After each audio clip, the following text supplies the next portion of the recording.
بسم اللہ الرحمن الرحیم۔ السلام علیکم ورحمۃ اللہ وبرکاتہ۔ میں زبیر خان ہوں اور آپ میرا ویلاگ دیکھ رہے ہیں۔ ٹی ایل پی کے دہشت گرد قاتلوں احمدیوں کو مار کر تم جنت نہیں عبرت والی دوزخ کما رہے ہو، یہ آج کے پروگرام کا موضوع ہے۔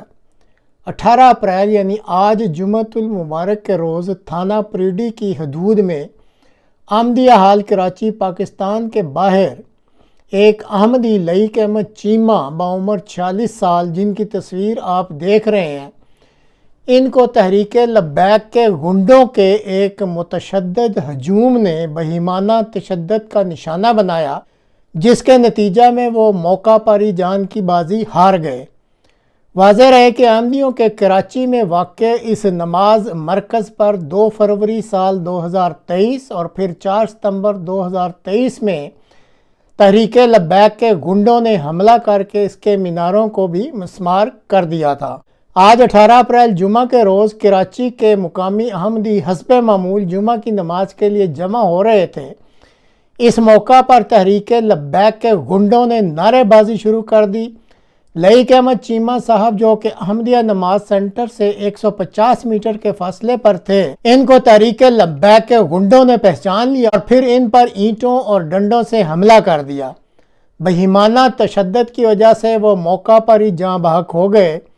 اس سارے واقعے کی تفصیلات آپ اس ویڈیو میں بھی ملاحظہ کر رہے ہیں کہ کس طرح ایک 46 سالہ نوجوان جمعہ کے روز ہنسی خوشی اپنے خالق کی عبادت کے لیے گھر سے چلتا ہے اور نماز سینٹر سے ابھی 150 میٹر دور ہوتا ہے کہ ٹی ایل پی کے یہ گنڈے اپنے فسادی اور شرپسند مولویوں کے خطابات سے متاثر ہو کر جنت کمانے کے چکروں میں ایک معصوم اور نہتے احمدی پر تشدد شروع کر دیتے ہیں اور اینٹوں اور ڈنڈوں سے اس پر بہیمانہ تشدد کر کے اس کو موت کی نیند سلا دیتے ہیں۔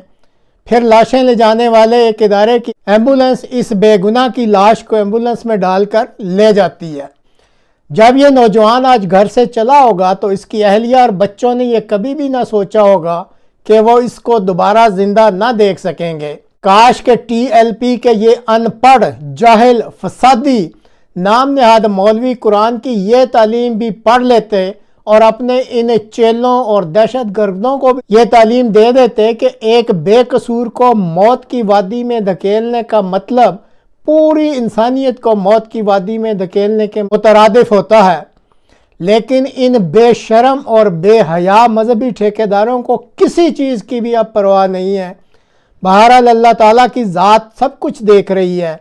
اللہ تعالیٰ اپنا انتقامی ڈنڈا ان بے حیاؤں پر کب چلاتا ہے، اب تو اسی کا انتظار ہے۔ سندھ کا علاقہ کسی زمانے میں امن کی سرزمین سمجھا جاتا تھا اور کراچی مہذب لوگوں کا، روشنیوں کا شہر کہلاتا تھا، لیکن جب سے لٹیرے زرداری اور اس کی نسل بلاول نے یہ ہر کنٹرول کو سنبھال لیا ہے، یہ علاقہ تہذیب اور انسانی اقدار کی کال کوٹھڑی بن چکا ہے۔ ان کے علاوہ ان کے سر پر ہاتھ رکھنے والے وردیوں والے بھی برابر کے ہی مجرم ہیں۔ اپنے اقتدار، اپنی دولت اور اپنے اختیارات کو بچانے کے لیے یہ ہر جائز ناجائز کام کرتے ہیں، لیکن جب معصوم اور بے گناہ احمدیوں کے بنیادی حقوق اور ان کی حفاظت کا معاملہ آتا ہے تو یہ وردیوں والے بھی ایک دم گونگے، بہرے اور اندھے بن جاتے ہیں۔ پاکستان کے ان حکمرانوں کی منافقت کا حال دیکھیں کہ دنیا کو دکھانے کے لیے اس وقت سکھوں کے جو مذہبی تہوار جاری ہیں، اس کی کامیابی اور ان کی مہمان نوازی کے لیے اور باہر سے آئے مہمانوں کی حفاظت کے لیے ان کے وردی والے کتنی کاوشیں اور کوششیں کر رہے ہیں اور بہترین انتظامات کیے ہوئے ہیں، لیکن اپنے ہی ملک میں موجود ایک مذہبی اقلیت کو ان کے اپنے سینٹر میں جمعہ کی نماز بھی نہیں پڑھنے دیتے اور ٹی ایل پی کے گنڈوں کو کھلی چھٹی دے دیتے ہیں کہ وہ ان معصوم اور بے گناہ احمدیوں کو محض ان کے عقیدہ کی بنا پر بہیمانہ تشدد کا نشانہ بنا کر موت کی نیند سلا دیں۔ یہ نہتے احمدی تو ہر ظلم کے بعد اپنے پیدا کرنے والے کے در پر ہی جھکتے ہیں۔